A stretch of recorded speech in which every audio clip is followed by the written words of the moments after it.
배 대표님, 네. 최근 전국이 정말 혼돈한 상태인데 여론조사 기관들은 이런 전국에 대해서 크게 여론조사를 잘 안 하는 것 같네요. 일단은 뭐 여론조사를 할 수 있는 가장 중요한 목적이 대통령의 국정 운영 지지율인데 그걸 또 할 수가 없는 상황이고 또 하나는 이제 뭐 정당 지지율 정도가 나올 수는 있습니다만 그 외의 질문들은 굉장히 또 민감할 수 있거든요. 정치적으로 민감하니까요. 그렇죠. 그러니까 그 자칫 잘못하면 어떤 좀 진영 논리로 또 해석이 될 수 있고 괜히 또 오해를 살 수도 있고요. 또 특정 정당의 조사를 또 유독 많이 하는 그런 조사 기관도 있습니다. 그런 경우에도 몸을 좀 사릴 수밖에 없는 것이 만약에 또 지금 이 시점에 조사를 했다가는 봐라, 너 또 그 정당에 또 치우친 거 아니냐. 물론 뭐 여론조사권 어딘지는 아시죠, 그죠? 뭐 그런 경우에는 좀 그런 비판을 많이 받고는 있습니다만. 여론조사 공정에서 23, 24일 조사한 걸 보면은 윤석열 대통령에 대한 여기는 지지율 조사를 했는데 30.4%가 나왔고 그 전 조사에 비해서는 12.9%가 올라갔어요. 급상승이죠. 국민의힘도 30.3%의 지지율이 나왔는데 6.7%가 올랐어요.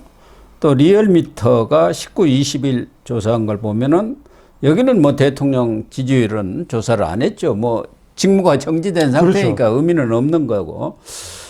국민의힘도 또 여기서도 4.0%가 올라서 지지율이 29.7. 뭐 민주당은 50.3%니까 뭐 거의 절반 수준뿐이 안 되기는 합니다만은. 그러나 여론조사 공정에서 이런 조사는 대통령의 국정은 정지가 됐다고 하더라도 이 여론조사 자체로서는 의미가 있는 것 아닙니까? 그렇죠. 그러니까 여러분들이 이걸 보시면 돼요. 지금 8년 전과 어떻게 다르냐면 8년 전에는 속수무책으로 무너져 버렸어요. 왜 그러냐면 당시에는 박근혜가 무너지는 게 그냥 보수가 따라서 무너졌는데 이번에는 아니에요. 그러니까 지금 여론조사 성격이 여러분들 앞으로도 어떻게 변하고 있냐면 배종찬 소장이 분석하는 전망을 말씀드리면 이 지지율은 더 올라갈 거예요. 또 정당 지지율도 비슷합니다. 정당 지지율도 비슷한데 정당 지지율도 여론조사 공정을 기준으로 했을 때는 35%, 한국 갤럽을 기준으로 했을 때는 가장 최근 조사가 24% 정도 나오는데 이것도 저는 30% 정도 올라가면서 더불어민주당은 한 45%까지, 물론 이건 당장 다음은 아닙니다만 1월 말 2월 초까지로 이제 계산을 해보면 그 정도가 될 수도 있다. 왜 이런 말씀을 드리냐면 탄핵소추가 가결되기 전까지만 해도 이 지지율의 대결은 윤석열과 이재명이었어요. 근데 지금은 윤석열은 대통령은 지워져 버렸고 보수 대 이재명의 대결이에요. 그럼 달라져요. 그러면 달라져요. 그러니까 지금 광화문 집회에서 현수막의 내용이 지난 일주일 사이 어떻게 변하냐면 윤석열 탄핵 반대였단 말이에요. 아니에요. 지금 나가서 현수막 보세요. 다 이재명 구속, 이재명 반대예요. 그러니까 메시지가 바뀐 거예요. 그래서 이 지지율이 올라갈 수밖에 없는데 8년 전에 생각해 보면 8년 전에는 그 탄핵에 나와서 막 문재인 반대 이게 별로 없었어요. 근데 지금은 이 사람들이 어떤 인식이냐면 보수 쪽에서는 그래 윤석열 대통령 비상계엄 선포한 것은 좀 이건 좀 우리가 뭐 인정할 수가 없다. 그런데 그렇다고 해서 이재명 대통령 그건 아니야. 이것 때문에 지지율에 영향을 준다고 볼 수 있을 겁니다. 그래서 박근혜 전 대통령 때 같으면은 지지율이 30% 이상 있다가 그냥 급속히 줄어들어서 그렇죠. 뭐 한 자릿수까지 내려가 버렸지 않습니까? 본인 지지율도 그렇고 당 지지율도 그렇죠. 그렇고. 네네. 그런데 이번에는 오히려 당 지지율이라든가 본인 지지율이 10%대로 떨어졌다가 지금은 반등을 하고 있는 걸 보면은 보수층이 지금 결집을 하고 있는 건 아니겠습니까? 진영 대결로 가버린 건 아닙니까? 그러니까 8년 전에는 이 여론조사에 응답하는 사람들의 인식 구조가 박근혜 보수가 같았어요. 근데 지금은 윤석열 보수가 따로입니다. 그렇게 보시면 돼요. 그리고 박근혜 전 대통령 당시에는 박근혜 전 대통령이 거의 뭐 이런 포기를 한 상태 아니었습니까? 그리고 보수라든가 이런 쪽에서도 그 당시 박근혜 전 대통령에 대한 부정적 여론이 워낙 강했기 때문에 거기에 대해서 적극적인 어떤 대응 조치를 취하지 않았는데 지금은 윤석열 대통령이라든가 이 국민의힘도 마찬가지고 적극적으로 지금 싸우겠다. 그런 상황 아니겠습니까? 그렇죠. 그러니까 국민과 함께 끝까지 싸우겠다. 이렇게 투쟁 의지를 표명을 하니까 거기에 따라서 보수 진영도 그럼 결집해야지 이렇게 되는 건가요? 맞습니다. 8년 전에는 여러분들이 이 연결고리가 어떻게 되는지 잘 보십시오. 8년 전에는 박근혜 대통령 떠올리면은 변론해주는 사람이 머릿속에 기억나는 사람이 누가 있습니까? 한 사람밖에 없어요. 유영아. 근데 지금 보십시오. 배보윤, 헌법재판소 경험이 있는 경륜이 있는 변호사예요. 배진환, 경륜이 있는 변호사. 여러분들 또 윤곽근 아주 유명한 그런 법조인이에요. 그러니까 고검장까지 지냈죠. 대구 그렇죠. 고검장. 그러니까 앞으로 더 추가될 가능성이 매우 높습니다. 더군다나 법률 자문을 하는 사람은 석동현, 전체적인 지금 변호인단을 총괄할 사람은 김홍일 전 고검장 이야기가 나오거든요. 그러니까 이게 8년 전하고 상황이 매우 다르다. 그 상황 자체의 구조가 지금 지지율에 반영이 되고 있다. 이렇게 볼 수 있으면 될 것 같아요.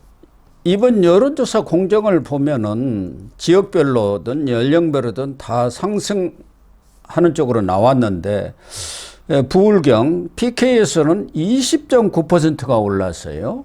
특히 눈에 띄는 것은 호남 9.3%가 호남에서 올라가지고 TK 7.3%를 능가했는데 이건 정말 눈에 띄는 변화가 아닌가 하는 생각. 그렇죠. 그러니까 여러분들이 고 박사님께서 늘 말씀하시면 호남이 다 민주당 지지자들만 있는 게 아니에요. 예. 그러면 싹 깡그리 국민의힘 지지자들이 없어졌다가 아니 이 상황이 전개되는 걸 보니까 그렇다고 해서 이재명 그건 아니죠. 그러니까 이제 그렇게 해서 변화하는 게 있는 것이고 또 하나 제가 분석을 말씀드리면 탄핵 이 집회가 장외 집회할 때 보면 8년 전에는 40대가 가장 많았다는 거죠. 그때는 탄핵 집회하는 사람이 고스란히 민주당 지지로 이어지는 경우가 많았어요.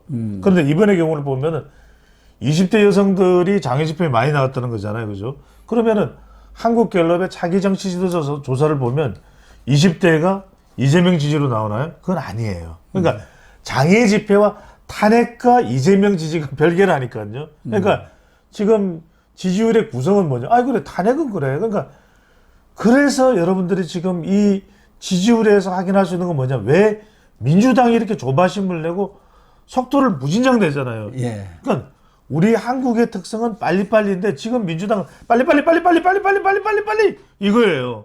이럴 수밖에 없는 것이 시간이 지나면 지날수록 이 물 들어와 있는 게 물이 빠집니다. 예. 그러면은 대선도 상당히 힘들어질 수가 있어요. 민주당이요. 만약에 대선을 한다고 해도 또는 대선이 아니더라도 민주당은 시간이 많이 지체될수록 힘들어지는 거예요. 그러니까 민주당은 계속 조바심을 낼 수밖에 없고 오히려 심지어는 비상계엄 때도 침착했던 우현식 국회의장마저도 뭐라 그럽니까?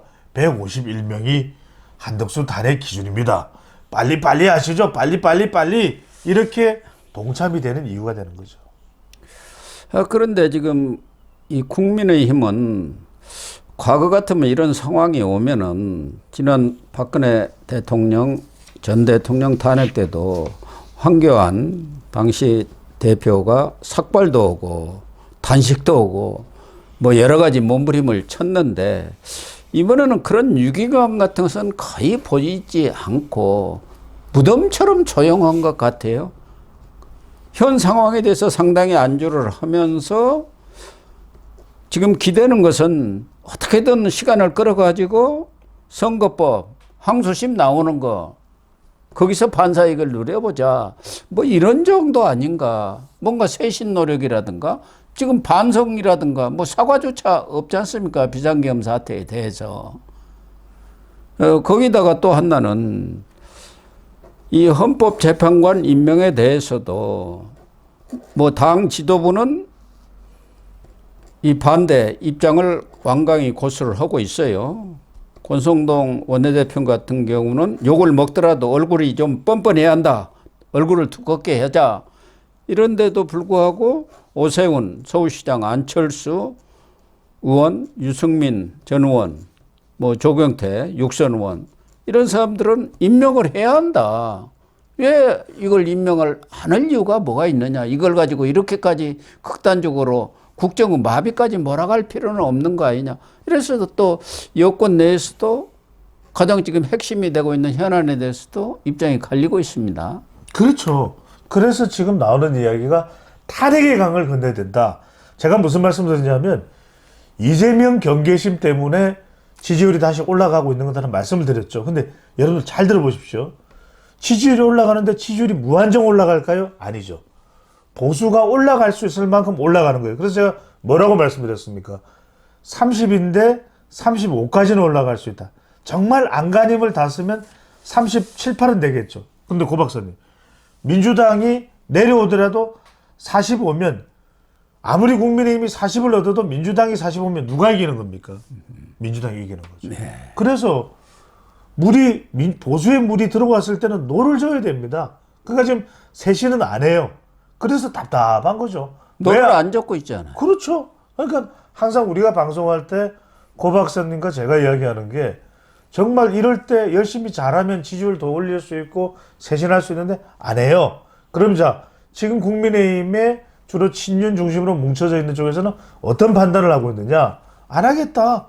그럴 이유 없다. 그래서 어떤 생각을 하고 있냐면 그냥 우리는 한 40% 지지율이면 정 안 되면 강한 야당 된다. 우리는 이재명만 막으면 된다. 그리고 또 하나가 뭐냐면 TK, PK 지키면 된다. 이 생각을 하고 있는 거 아닌가 싶은 생각이 드는 거죠. 그래서 지난번 윤석열 탄핵안에 반대했던 85명만 똘똘 뭉치면 된다. 이런 생각이 아닌가 하는 느낌이 들고 그 사람들을 대변하는 사람이 이른바 쌍권총 아닙니까? 권성동, 권영세. 예, 쌍권이죠. 쌍권총 차고 딱 앉아가지고 영남, TK, PK 여기만 지키면 된다. 두고 그렇죠. 딱 그런 생각이 이래가지고는 어떻게 만약에 조기 대선이 치러진다면 해보나마나한 싸움 아닙니까? 그러니까요. 예. 그러니까 지지층 한 20, 30% 그러니까. 이걸 가지고 어떻게 싸움을 해봅니까? 아무리 목이 쉬도록 이걸 쇄신해야 된다고 외쳐본들 뭐 하겠습니까? 예. 그러니까요.